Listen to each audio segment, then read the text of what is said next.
تكن آياتي تتلى عليكم فكنتم بها تكذبون قالوا ربنا غلبت علينا شقوتنا وكنا قوما ضالين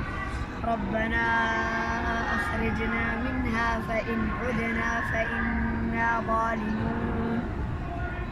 قال اخسئوا فيها ولا تكلمون إنه كان فريق من عبادي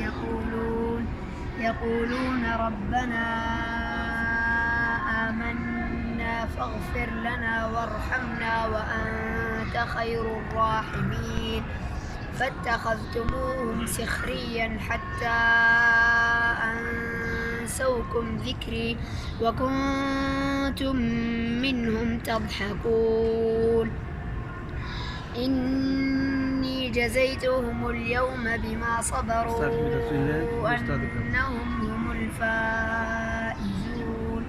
قال كم لبثتم في الأرض عدد سنين قالوا لبثنا يوما أو بعض يوم فاسأل